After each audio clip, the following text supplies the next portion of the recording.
ఉన్న బంగారాన్ని విడిపించి ఆ రోజు ఆన్లైన్ రేటుకే మేము కొంటాం. Sharma gold company. నమస్కారం, సుమన్ టీవీకి స్వాగతం. రాముడు ధర్మస్వరూపుడు, సుగుణాభిరాముడు.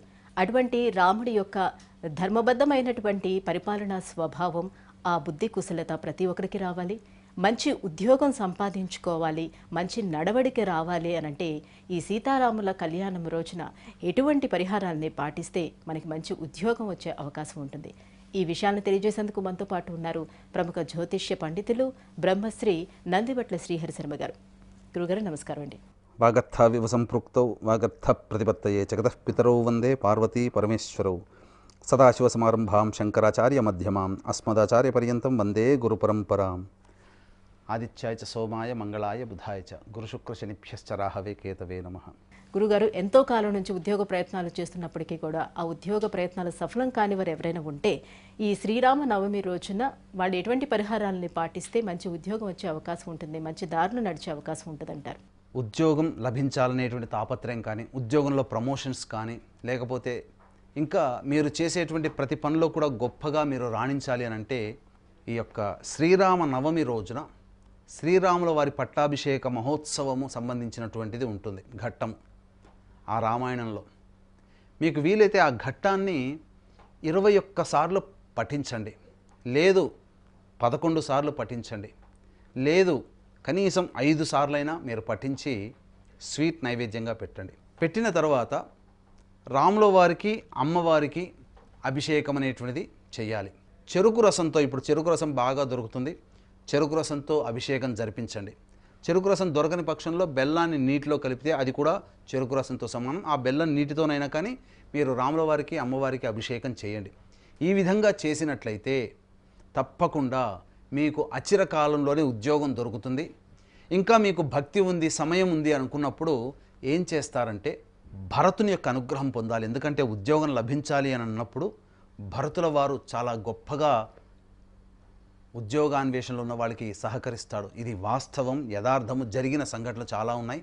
ఏం చెయ్యాలంటే భం భరతాయ నమః అంటూ 1008 సార్లు మీరు పఠించండి. భం భరతాయ నమః, భం భరతాయ. మీ యొక్క ఉద్యోగం రావాలి, ఉద్యోగంలో సమస్యలు తొలగిపోవాలి, ప్రమోషన్ రావాలని చెప్పి మీరు సంకల్పం చేసుకొని శ్రీరామనవమి రోజున భం భరతాయ నమః అంటూ 1008 సార్లు మీరు పఠించి ఆ భరతుడికి వంకాయతో చేసినటువంటి కూర నైవేద్యంగా పెట్టండి, చాలు. ఈ 2 పరిహారాలు ఉద్యోగానికి సంబంధించినటువంటి ఇబ్బందులు ఎదుర్కొనే వాళ్ళు చేయండి. తప్పకుండా మీకు ఉద్యోగం లభించి తీరుతుంది. ఇందులో ఏమాత్రం సందేహం లేదని చెప్పవచ్చు. వీక్షించేటువంటి ప్రేక్షకులు కూడా అవకాశం ఉంటే వివాహం కావాల్సినటువంటి అబ్బాయిలకి అమ్మాయిల కోసమే ఈసారి శ్రీరామ నవమి రోజున కాశీలో విశేషమైనటువంటి కార్యక్రమాలు వివాహం కావాల్సిన అబ్బాయిలకి అమ్మాయిలకి జరిపించడం జరుగుతుంది.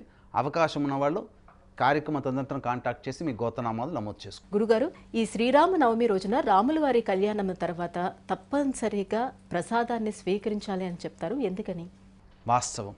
ఎందుకనంటే ఏదైనా కానీ ఒక కళ్యాణం జరిగిన తర్వాత అక్కడ మనం ఏం చెప్తాము?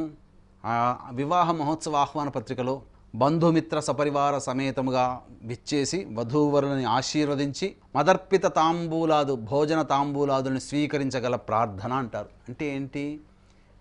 వివాహం జరుగుతుందయ్యా, ఆ వివాహానికి విచ్చేసి వధూవరులను ఆశీర్వదించి మా చేత మా ఆతిథ్యాన్ని స్వీకరించి భోజన తాంబూలాలు స్వీకరించి మీరు వెళ్ళండి అయ్యా అని చెప్పి గౌరవంతో మనం చెప్తుంటాం. కాబట్టి కళ్యాణం జరిగిన చోట ఆ దంపతులు ఆనందంగా చిరకాలం జీవించాలి అని అంటే ఆ యొక్క వివాహాన్ని జరిపే వ్యక్తి యొక్క గృహంలో చేసినటువంటి ఆతిథ్యాన్ని స్వీకరించి రావాలి. అందుకనే మనము వివాహానికి వెళ్ళిన తర్వాత ఖచ్చితంగా భోజనం చేసి వస్తాం.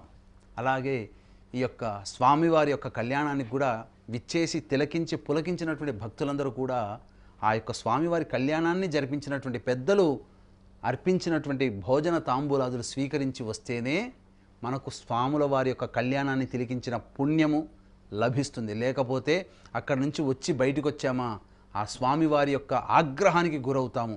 ధర్మానికి ప్రతీక అయినటువంటి రాముల వారి యొక్క కళ్యాణాన్ని తిలకించిన తర్వాత రాముల వారు ప్రసాదించిన భోజనాన్ని తీసుకొని రాకపోతే మనకు ధర్మాగ్రహం చేసిన వాళ్ళం అవుతాం. కాబట్టి ధర్మాగ్రహం జరిగినటువంటి వ్యక్తికి మంచి జరగదు అని చెప్పి మనకు శాస్త్రం చెప్పబడుతుంది. కాబట్టి దాన్ని దృష్టిలో పెట్టుకొనైనా కళ్యాణానికి వెళ్ళిన వాళ్ళు ఖచ్చితంగా మీరు స్వీకరించి భోజన స్తాంబూలాదులు స్వీకరించి రండి. లేకపోతే అక్కడ కనీసం వారి చేత అక్కడ ఇచ్చినటువంటి పానకములైనా కానీ మీరు తీసుకొని రండి అని చెప్పవచ్చు. ఎందుకనంటే ఇక్కడ ఎందుకు పానకము అనేటువంటిది ఇస్తామనంటే ఇంతకుముందు చెప్పుకున్నట్టుగా శ్రీరాముల వారు లలితా అంశ సంభూతులు. లలిత అమ్మవారు ధరించినటువంటి ధనుర్బాణం ఏంటంటే చెరుకుగడతో చేసినటువంటి విల్లుని ధరిస్తుంది. ఆ చెరుకుతో వచ్చినటువంటి పదార్థమే బెల్లము. ఆ బెల్లముతో చేసినటువంటి పాకము.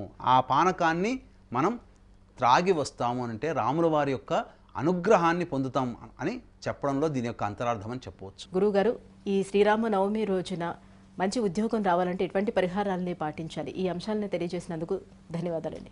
సర్వం శ్రీ ఉమామహేశ్వర పరబ్రహ్మార్పణమస్తు. సుమన్ టీవీలో మీ పర్సనల్ అండ్ బిజినెస్ ప్రమోషన్స్ కోసం కింది నెంబర్కి కాంటాక్ట్ చేయండి.